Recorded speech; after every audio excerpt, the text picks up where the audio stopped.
This video walks through the answers to the review notes for the Graphing Linear Equations assessment. So the first question says, what does it mean to say that a point is a solution to an equation? What that means is if we take the coordinates of the point, the xy coordinate to the point, and we plug the x coordinate in for x in an equation, and the y coordinate in for y in the equation, that makes our equation balance. It makes the two sides be equal to each other. We can tell if a point is a solution to an equation by plugging in its coordinates for x and y and seeing if the equation balances. If we want to find other solutions, what we can do is plug in a number of our choosing for x and then solve our equation for y. We can figure out what number we have to plug in for y to make the equation balance. And we can use this to create an xy table of solutions. So here's some practice problems. Is the ordered pair 4, 2 a solution to the equation 5y plus 6x equals 35? And show the work to support our answer. So we plug in 2 for y in this equation and 4 for x in this equation. And we check to see, when we add the two sides together then, do they balance? 5 times 2 is 10, 6 times 4 is 24. 10 plus 24 would be 34. That's not equal to 35, so we would say that this is not a solution. Be careful and make sure that you're plugging in the correct values for the correct variables. Notice that in our equation here, y comes first. An easy mistake would be to plug in the x coordinate for y by accident here, so be careful of that. Next, find 4 solutions to the following equation. Use the table, show your work, and then sketch the graph of the equation by plotting the points and connecting them. So here we made an x show your work y table similar to what you did on your Function Museum posters. We plug in a 0 for x, and then we figure out what does y have to be to make our equation balance. When I plug in a 0 for x, I get negative 2 times 0, that's just 0, plus 4. 0 plus 4 is 4. So to make this equation balance, y has to be 4. And we'll repeat that process for a number of other points on the line. Then I take these xy pairs and I graph them. 0, 4, that's this point. 1, 2, that's this point. 2, 0 is here. 3, negative 2 is here. And I connect those points. And any point along that line is a solution to this equation. Next, what does the slope of a line tell you? Well, it tells you the ratio of the line's rise to run, how much it goes up to how much it goes over. Another way of thinking is it tells you how steep the line is. Very steep lines have higher number slopes. Very flat lines have smaller number slopes. Slopes that go uphill as we head to the right are positive. Slopes that go downhill as we head to the right are negative. How do we find the slope from a graph? Well, we're going to count the steps that we go up and over to get from one point on the line to the next. For example, let's look at the graph above. We can pick 2 points on this line, any 2 points, it doesn't really matter which. I'm going to pick those 2. To find the slope there, I'm going to go up 2, that's a rise of plus 2, and backwards 1, that's a run of negative 1. Rise plus 2 over run negative 1.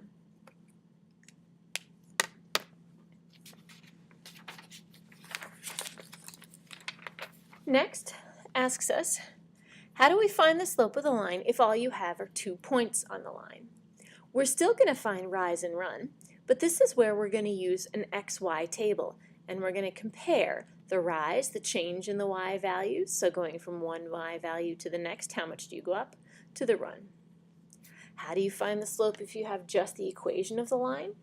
Well, first, you solve the equation for y. You get the y all by itself. And then the slope is the coefficient on x. Remember, coefficient means the number in front of x.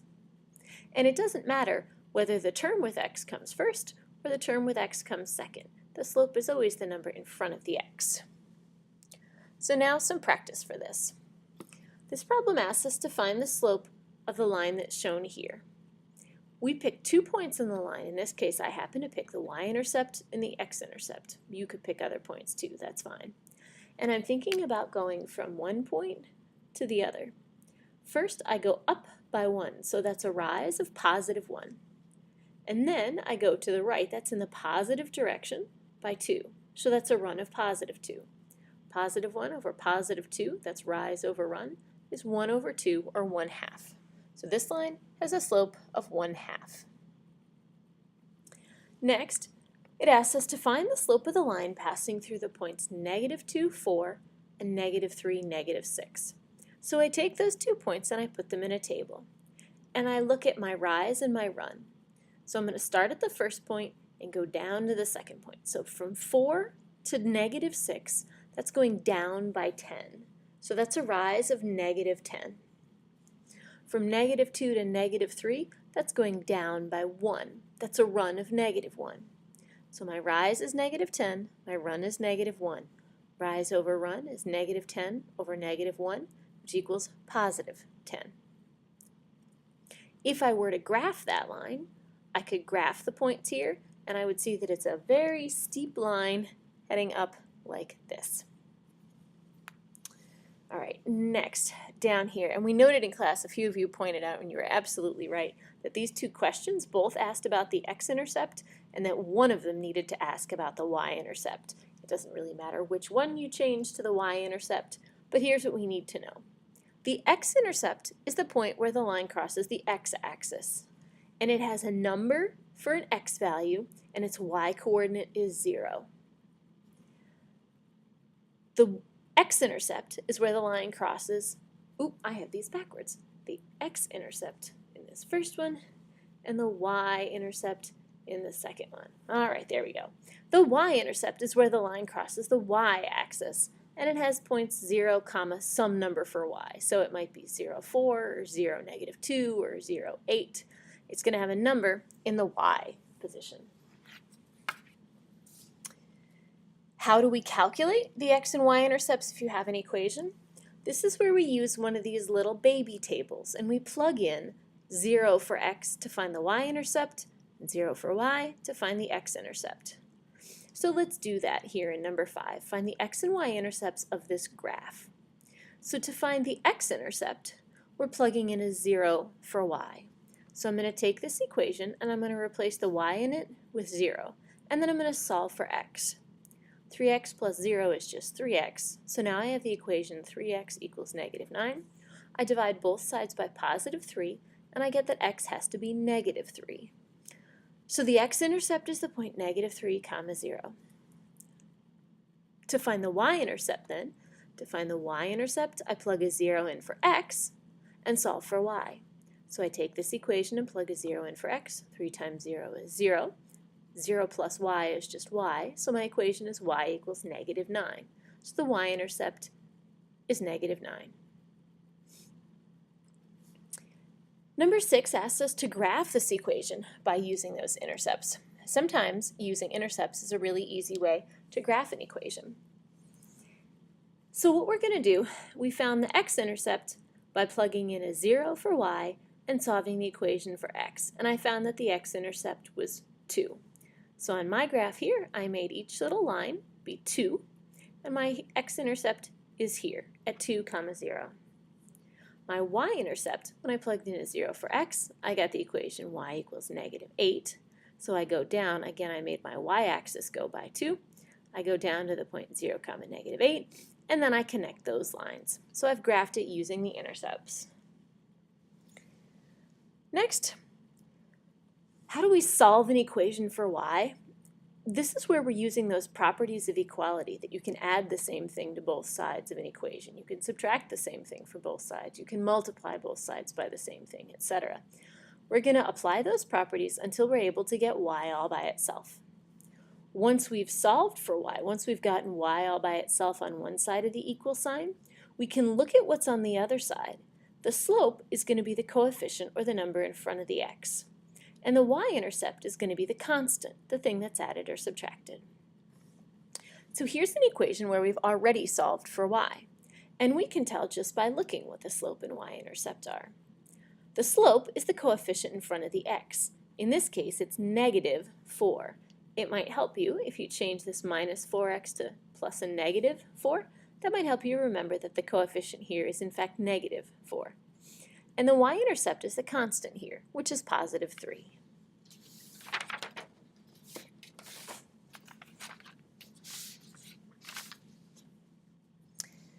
Next, we're going to start with an equation that is not in slope-intercept form, and we're going to apply those properties of equality to get it into slope-intercept form. So here's our equation, negative 10x plus 2y equals negative 8. So I have a negative 10x on this side. If I add positive 10x, negative 10x and positive 10x add up to 0 x's. That gets rid of my x's on the left-hand side. And I'm left with positive 2y equals, I add 10x to the other side to keep the equation balanced, and I have negative 8 plus 10x. The next step to get the y by itself would be to divide everything on both sides of the equation by 2.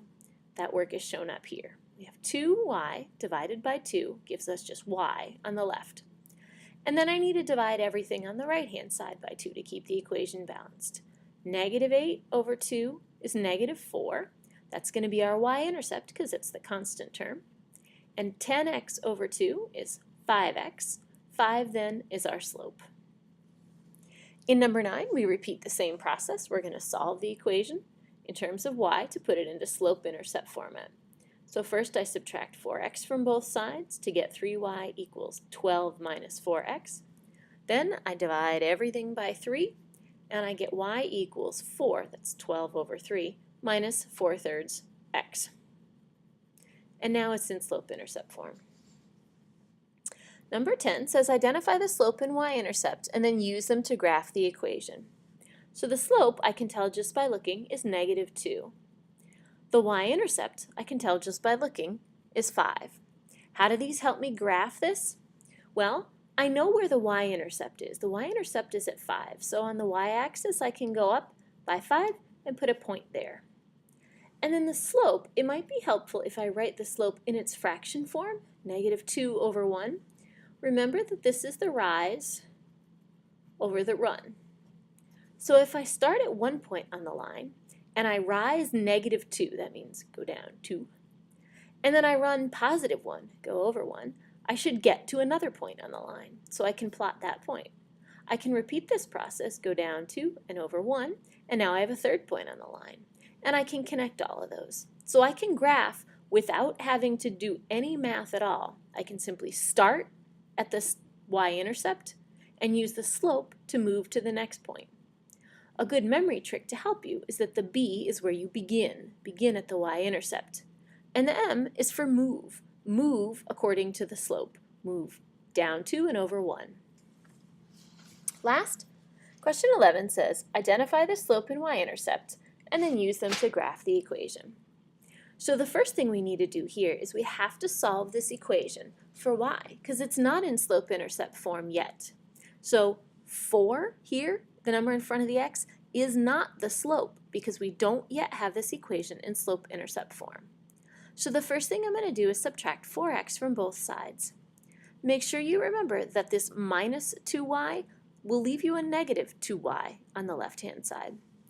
Then we'll divide everything by negative 2, and we'll get y equals 8 over negative 2 is negative 4, plus y plus, well, we were subtracting, and then we divided by a negative 2. Minus a negative will give you plus a positive. 4 over 2 is 2, and that's times x. So our slope is 2, and our y-intercept is negative 4. To use that information to graph, we could put a point at our y-intercept here, that's 0, negative 4. Remember, begin at the y-intercept. And then we're going to use our slope, and I'm going to write our slope in fraction form. We're going to go up 2 and over 1. Up 2 and over 1. And we'll get the graph of our equation.